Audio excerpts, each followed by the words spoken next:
Allô! Ok. Salut YouTube! On est vraiment énervés parce qu'on arrive sur YouTube. Ben, moi j'arrive sur YouTube, toi t'es une autre. Moi, c'est YouTube. comme retour à la maison. En tout cas, c'est un gros sujet. Pourquoi on revient sur YouTube? Parce que on a plein de choses à partager, puis on sent que ce qu'on a en dedans, dans le cœur, ça peut vous aider. Allô YouTube, on fait un thumbnail. Ok, aujourd'hui on parle d'argent. On parle d'argent. Comment gagner de l'argent sur Substack? Est-ce que c'est possible en 2026? Parce qu'il va falloir faire ça à tous les 6 mois. Parce que ça change, tout change sur ces plateformes-là, OK? Mais il y a des choses qui ne changent pas. Qu'est-ce qui change pas, Vanessa? Que l'argent est neutre. OK? L'argent est neutre, c'est un outil. OK? Il est chargé de l'histoire que tu lui donnes. OK? Cet argent. Moi, j'aime dire, j'aime mettre l'argent au féminin. Moi, je trouve que l'argent est très féminine parce que ça implique la simplicité, le ease. Donc, première chose, pour moi, l'argent est neutre. Et deuxième chose, à chaque fois que je fais ça, j'oublie tout le temps la deuxième chose. C'est correct, je vais C'est embarquer. quoi la question? L'argent, mais c'est important. Comment on fait de l'argent sur Substack? Ouais, l'argent est neutre. Faut pas oublier que l'argent est neutre. Ah oui, parce que je disais qu'il y a des choses qui changent pas. L'argent va être neutre dans 6 mois, puis c'est pas parce que l'algorithme change ou les plateformes changent que la donnée va rester. C'est ça, exactement. Ceci dit, il y a aussi le fait que l'argent est basé sur tes relations et ça va toujours être ça jusqu'à la fin des jours. Fait qu'on dit comment faire de l'argent sur Substack en 2026, ça va être ça pour l'éternité, OK? Fait que tu pourras avoir toutes les stratégies possibles, puis Catherine et moi, on les a toutes essayées. Tu peux très facilement taper dans une barre de recherche comment faire de l'argent avec Substack, puis avoir des dizaines et des dizaines d'articles de gens qui disent « Voici moi, en 6 mois, j'ai fait 100 000 $. Voici comment moi j'ai fait ci, j'ai fait ça. » On a tout testé. Ouais, on a tout fait. Ça fait des mois, 2 ans que tu es sur Substack. Moi, ça fait depuis novembre que je publie comme constamment sur Substack. La seule chose qui nous amène à avoir de l'argent sur Substack, d'être payé pour notre travail, c'est les relations. C'est le networking. Et là, justement, on a passé des mois à écrire dans le vide. OK? Des mois à écrire seul, puis tu sais, on le dit tout le temps, l'acte d'écrire est un acte très solitaire et tout. Et ça a commencé à être plus payant pour nous quand on a développé une communauté autour de ce qu'on fait qui s'appelle La Clairière. Donc, on a développé une communauté sur Substack parce qu'on s'est dit, on va pas chialer sur Substack. On va jamais de la vie. C'est pas la faute de l'outil. C'est pas la faute de l'outil, c'est pas la faute de l'algorithme, c'est pas la faute, c'est parce que t'es tout seul chez vous, puis tu penses que tout d'un coup, magiquement, tu vas te mettre à rencontrer du monde et tout. On le sait, l'argent, c'est neutre, l'argent, c'est les relations. OK? Donc, on a essayé ça. On a fait le tour d'être tout seul, OK? Fait que quand on a commencé à développer cette communauté-là, puis qu'on a décidé de rassembler des gens, puis d'aller écouter les gens, puis d'aller lire les gens, puis d'aller justement à la rencontre des besoins de ces gens-là qui nous ressemblent, hein, parce qu'on attire tout le temps des gens qui ont le même fond de cœur que nous. Et c'est là que ça a commencé à changer la dynamique, puis à être payant, non seulement en argent, mais en énergie aussi, beaucoup. Moi, quand tu parles, il y a 2 moments où est-ce que je me souviens vraiment que j'ai fait de l'argent sur Substack. 2 déclencheurs, vraiment. Le premier, c'est quand, puis ça, tu vas me dire « évidemment. Moi, quand j'ai commencé sur Substack, j'assumais vraiment pas que j'écrivais, puis encore moins ce que j'écrivais. Tu sais, moi, j'écris de la poésie érotique, là. Fait que, tu sais, je suis une fille d'agence, j'ai fait de la gestion de communauté pour plein de monde. J'ai des clients, tu sais, que je voulais pas qu'ils me lisent. C'est un gros network de gens comme dans le monde des affaires. C'est ça, tu sais, moi, on m'engage pour aller former des entrepreneurs, tu sais. Puis là, moi, je suis la petite niaiseuse qui arrive, qui a fait un certificat en création littéraire à l'université, puis qui est comme, maintenant, je suis poète érotique, tu sais. 1+1 fait que je me sentais vraiment pas legit. de l'érotique à l'université? Je tentais. Mettons, le cours de littérature de l'intime, c'était celui qui était vraiment plus venu me chercher. Puis c'était pas juste de l'érotique, c'était vraiment plus, on parle de la personne. Donc oui, il y a le côté érotisme, mais il y avait le côté, on avait lu ouvrir son cœur. qui est pas du tout de l'érotisme. Mais c'est beaucoup plus dans la vulnérabilité puis tout ça. Puis moi, j'ai toujours dit que la vulnérabilité, c'était la plus belle forme d'érotisme. C'est une autre conversation pour une autre vidéo. Mais tout ça pour dire qu'un gros moment, encore une fois, c'est quand je me suis dit, hey, je vais assumer que c'est ça que je fais, puis je vais en parler. Et là, à partir du moment où est-ce que j'ai arrêté de, je veux pas dire shame, mais je pense que c'était ça, c'était de la honte. À partir du moment où est-ce que je me suis dit, ben je veux plus cacher cette partie-là de moi, puis je veux en parler. Là, j'en parlais à tout le monde. Je taguais mes amis. Je demandais comme cadeau de fête. J'étais comme, hey, achète-moi pas une babiole, prends un abonnement payant sur mon Substack. Fait que ça, c'est mon premier vraiment moment.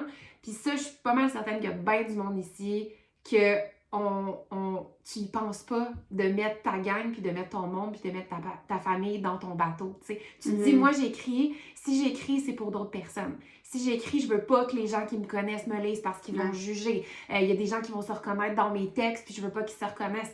Au contraire, moi, tu vois, maintenant, je suis passée de la fille qui voulait absolument pas être lue à celle qui écrit des histoires sur sa première fois, puis le gars a liké en premier et sa blonde a liké ensuite. Fait que, tu sais, on joue avec ça. Fait que ça, c'est vraiment le moment où est-ce que je me suis dit, hey, je suis vraiment fière de ce que j'écris, puis je veux vraiment en jaser avec les gens. Puis le moment, tu sais, à ce moment-là, t'assumes que t'écris pour être lu, tu sais. T'écris pas pour être toute seule dans ta chambre. Sinon, t'écrirais pas sur Substack. T'écrirais dans un journal. Ce serait ton journal à toi. Ce serait en dessous de ton lit. Ce serait ton moment à toi, vraiment. Mais là, si tu choisis une plateforme en ligne, c'est comme si t'écrivais sur ton journal puis tu le laissais débarrer sur l'îlot puis tu disais, je veux pas que ma mère lise ça. We see you. Fait que ça, c'est un moment vraiment où est-ce que moi, ça a tout changé dans mes statistiques puis je le vois vraiment... Ça, à partir de ça, puis c'est logique, mais à partir du moment où est-ce que j'étais comme, voici ce que j'écris, j'aime crissement ce que j'écris, lis-moi, paye-moi, commente. Fait que ça, c'est un gros moment charnière. Puis l'autre moment charnière, puis c'était drôle à dire, j'ai commencé à être payée pour ce que j'écrivais parce que moi, je mettais de la valeur sur les mots des autres. Fait que j'ai commencé à investir sur d'autres Substacks. Je suis pas juste restée dans mon coin à justement, tu sais, me dire « Ah, j'aimerais ça que les gens viennent chez moi jaser. » J'ai investi du temps. Je vais commenter, je crée des relations, j'accueille les gens qui arrivent. Je m'abonne, contenu payant, à des Substacks que je lis beaucoup. Il y en a tellement, je fais juste ça, lire. Fait que, tu sais, il y a plein de comptes où est-ce que je me dis « Hey, ces auteurs-là, puis ces autrices-là, je les paye parce qu'il y a une valeur, puis ça, moi, selon moi, c'est drôle à dire, mais il faut que tu dépenses de l'argent pour qu'il y ait de l'argent qui rentre. Il faut que tu investisses pour que les gens aient envie d'investir. Il faut qu'il y ait un flow. C'est pour ça que je disais que pour moi, comme l'argent, c'est quelque chose de hyper féminin, parce que pour moi, c'est l'océan. Tu sais, c'est comme des vagues, ça va, ça vient, il faut pas que tu aies peur d'investir dans tes propres projets, d'investir dans ta communauté, puis après ça, tu sais, tout ça te revient. Mais encore là, c'est pas juste une question de payer, parce qu'on s'entend... Quand t'es sur Substack, c'est longtemps quand t'es tout seul, puis t'as pas de communauté, puis t'es comme... Quand tu reçois un commentaire significatif, parce que tu vas recevoir des commentaires qui vont t'envoyer un emoji ou genre qui va juste répéter une quote que t'as dit sans ajouter quelque chose, mais quand quelqu'un va t'envoyer un commentaire significatif, là, une conversation, tu sais, ça te donne une vague de... Tu sais, l'océan que je parlais, là, ça te donne cette vague-là de faire comme « Oh shit, j'ai été vue. J'ai été vue. J'ai été lue et là, je suis payée parce que l'argent, c'est aussi de l'énergie, tu sais. Je te dis, c'est neutre, là, c'est juste, c'est une batterie. Puis ça, c'est une belle manière aussi de refouler sa batterie pour pouvoir faire plus, tu sais. Est-ce que c'est certain que tu perds la motivation? Tu sais, on en voit beaucoup là, dans la clairière, là, ben, pas dans la clairière, mais autour de la clairière, on en voit beaucoup des gens qui nous disent « Hey, j'ai pas d'inspiration pour écrire. » Ou « Ah, je sais pas pourquoi écrire. » Ou « Tu sais, je vais-tu mettre un abonnement payant parce qu'il y a personne qui va me lire. » Tu sais. Puis là, tu pars du postulat que t'es tout seul. Ben, ça vient avec. Tu sais, ça vient avec. Si tu pars du postulat que t'es tout seul, puis que t'es tout seul dans tes affaires, puis que tu rôdes, puis que t'erres, puis que t'écris tes petits textes, puis qu'il y a personne qui vient te lire, comment est-ce que toi, tu traites le contenu des autres, tu sais? Puis c'est de là où est-ce que moi, tu vois, je me disais, tu sais, je m'investis dans des comptes Substack que j'aime, mais pas au point de mettre des sous dessus. Puis j'étais comme, attends une minute, comment moi est-ce que je veux que les gens se disent hey, tu sais, on va donner des sous pour son compte, si moi-même, j'ai pas cette impulsion-là. Fait que je me suis dit, OK, ben, je vais regarder c'est quoi les obstacles qui me donnent le goût d'investir. Puis c'est quoi? C'est 5$ par mois, 5-8$. Après, tu mets le montant que tu veux, tu sais, mais ça peut juste être significatif. Tu peux mettre un abonnement à 2,50$, là, si t'es pas à l'aise à te mettre un prix sur tes textes encore parce que c'est une autre conversation, mais ça aussi, c'est quelque chose, tu sais, de très... ça pique beaucoup quand on aborde le montant pour mettre, tu sais, le montant pour tes articles, puis la valeur, puis c'est quoi l'article qui est payant, puis c'est quoi l'article qui est gratuit. Encore une fois, ça, c'est un autre sujet. Mais moi, je reviens à ça, puis je voyais que ma manière à moi de traiter les abonnements payants, je les discardais tout le temps, tu sais. Puis ça, c'est intéressant. Ouais. Ça, c'est intéressant parce que si toi, t'es discard, puis tu te dis, je vais pas aller investir ailleurs, bien, ça veut probablement dire que tu vas pas créer de conversation, que tu vas pas sortir de ton Substack, que tu vas pas aller commenter, que tu vas pas t'intéresser notamment aux autres. Fait comment tu veux déclencher cette curiosité-là si toi-même tu l'as pas, tu sais. Fait que ça, tu vois, ça je l'ai pas vu dans les tops. Tu sais, les gens qui donnent des conseils là, de comme fais full de notes. Non, on va pas dire ça. Écris un très bon premier paragraphe, puis après mets ton paywall. Tu sais, ça, c'est toutes des affaires que tu peux essayer, mais si c'est vide, c'est vide, tu sais. Non, parce que dans notre communauté, on travaille avec sans trahir l'artiste. Tu sais, on va pas te dire d'aller te prostituer sur la plateforme. On le fait. On a un article d'ailleurs sur ça. Qu'on mettra dans les show notes. Ouais, exactement, dans la description. Dis ça sur YouTube. Lien dans la description. D'ailleurs, share, tu peux rejoindre notre communauté.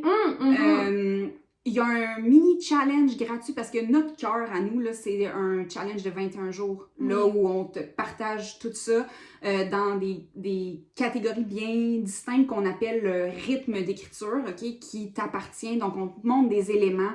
Puis il y a des éléments pour être payé aussi. Of course, parce que notre but, c'est que tout le monde ici, dans notre communauté, soit vu, lu et payé. Pour moi, c'est toute la même chose. Les trois, c'est la même chose. C'est juste trois manières différentes d'être valorisé pour son travail. Et ça commence par nous-mêmes. Ça commence par se valoriser. Puis je pense que Catherine le full bien expliqué, là. Puis ça, c'est tout accessible, en fait. Vous avez accès avec notre communauté. Tous les liens sont dans la description YouTube. Pardon, je suis une podcast girly. Toute la description est dans YouTube. Dans la description de YouTube, on va vous mettre tous les liens. Ouais. Mais on a justement cette communauté-là, Discord, où est-ce que vous pouvez faire un mini challenge gratuit. Exact. Qui vous donne un aperçu de ça ressemble à quoi. La communauté est cool. Là, en ce moment, on a une belle gang de gens qui sont là. On commence notre prochaine cohorte qui arrive. Mais là, je dirais pas quoi que ce soit parce que... Je peux-tu dire la cohorte 3? Ouais. Ça va être une vidéo, tu sais. Ben, en fait, non. C'est cool que je dise cohorte 3 parce que quand on va être rendu à la cohorte 30, on va pouvoir dire « Oh, regarde comment on était des bébés. » Des petits bébés. Mais c'est ça, on commence une cohorte bientôt. Fait que c'est très le fun. C'est très le fun de voir ces gens-là se rassembler. Être payé. C'est le fun de voir ces gens-là être payés. Parce que tout le monde est payé. Ouais, c'est ça. Être payé, c'est ça. Parce que ça te prend cette communauté-là. OK, puis même je te dis, OK, oui, l'argent c'est neutre, puis on va en reparler dans notre vidéo, là. Mais la base, c'est les relations. C'est ta communauté, c'est ta famille que tu développes sur Substack. C'est ça qui va te permettre de remplir ta batterie qui est celle de ton énergie vitale, là, autant par des commentaires que des interactions, que de l'argent. Puis ça te nourrit tellement, dernière affaire, puis après on peut wrapper up, là, mais ça te nourrit tellement, tu sais, de juste, moi, le nombre de conversations qui ont inspiré des textes, là.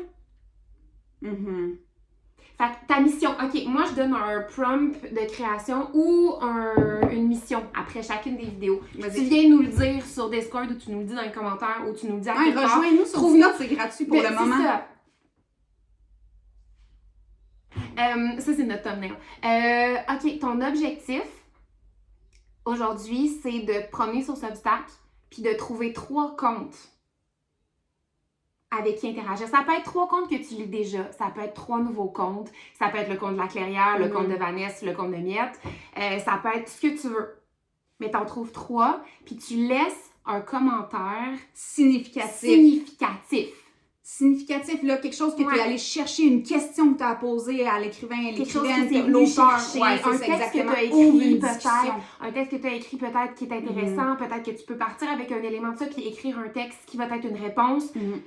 3 commentaires sur 3 comptes différents. Puis envoie-nous ça, des screenshots sur Discord, dis-nous ça dans les commentaires. Ah, tu peux. Tu vas rencontrer. Tu peux peut-être même être payé par rapport à ça. Il y a peut-être quelqu'un dans les 3 comptes qui va faire comme oh my god, t'es tellement nice, je vais m'abonner payant. Who knows? Ok, bye. Bye!